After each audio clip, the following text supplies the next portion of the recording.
From the beginning of time, and since the dawn of science, humanity has always been seeking the answers to life's biggest questions. What is the meaning of life, and how to save the world? Walking. Some love it, some don't. But as simple as it may sound, there are numerous scientific benefits associated with it.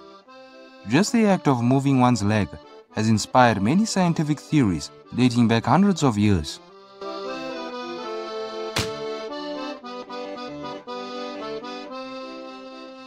But there is one thing many people often forget. Walking has always played a significant role in cinematic art. Whether it is used in drama to convey a character's seriousness or in comedy to add a humorous undertone, the power of walking is perpetual. Something as simple as walking has the power to set a certain atmosphere. But what if we were able to utilize silly walks to introduce a safer non-criminal world? Essentially, by encouraging people to walk in a silly manner, we could make more people feel safer, thereby reducing crime rates. The phrase "walk as if you are kissing the earth with your feet" may sound ludicrous without proper context. But what if I told you that this quote could actually have a scientific undertone to it?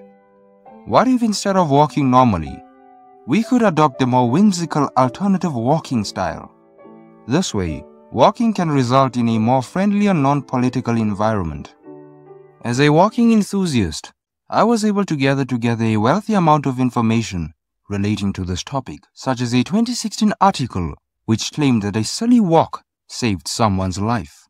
According to this article, the individual was often mistaken for a gangster due to his serious speech and commanding charisma. However, what truly stood out the most was his untroubled walk. This unique gait led to numerous altercations as many gangsters perceived him as a threat.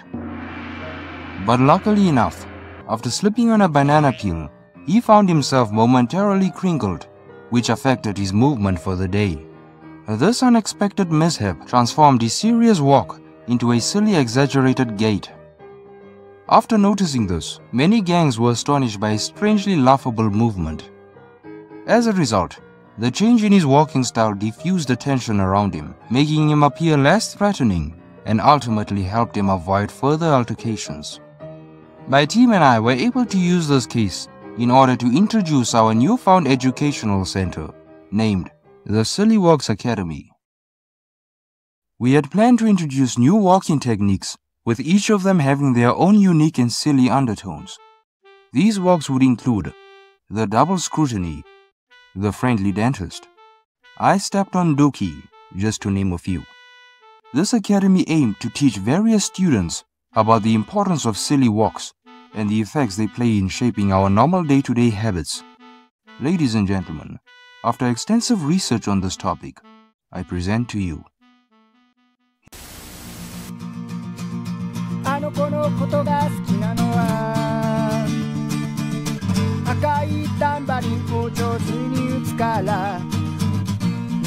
Here at the Silly Walks Academy, we train all dedicated silly walkers to become dedicated professionals. Take this guy for example. His name is Dave Sanquella, a 67-year-old stand-up comedian who has always wanted to be unique from other comedians, yet was never able to adopt a persona for himself. Here is an audio from one of his previous stand-up comedy acts. No, don't remove my foreskin. Don't remove my foreskin. I still want to play with my foreskin. Leave my foreskin alone. My name is Dave Sanquella. They're trying to remove my foreskin. He arrived here last month, hoping that learning a silly walk could help him stand out from the rest of the crowd. After a full training, Dave Sanquella was able to transform his entire comedy act from perverse to acknowledgeable. His signature butterfly walk was able to draw a unique crowd, far from any other comedy star known to man.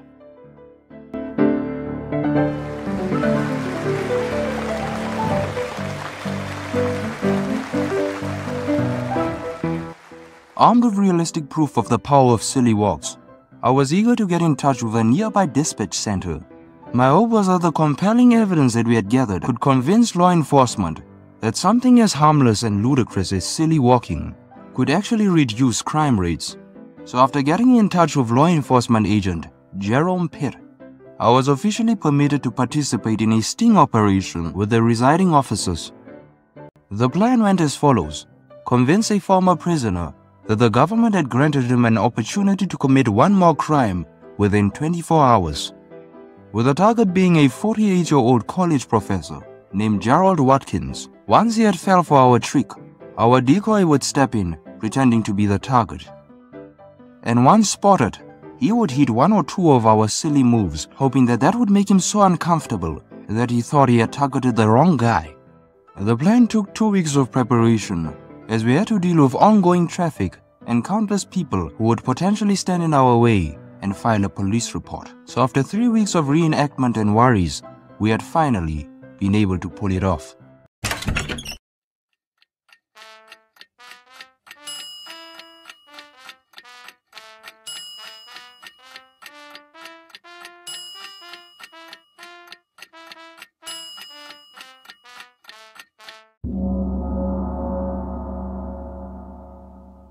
After waiting 30 minutes for our plan to work out, our decoy had successfully been able to turn the prisoner off by walking in a way which made him feel uncomfortable. This was luck calling our names.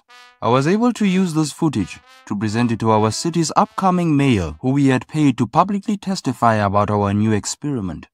The news would later be so popular that it would be published on thefruitcave.com.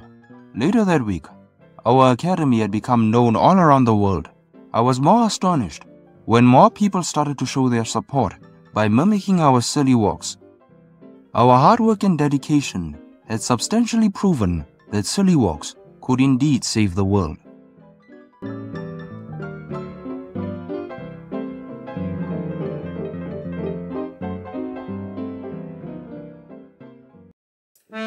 Kiss me good night, Sergeant Major. Put me in my little wooden hut. We all love you, Sergeant Major. When we shouted to your mother, show a like.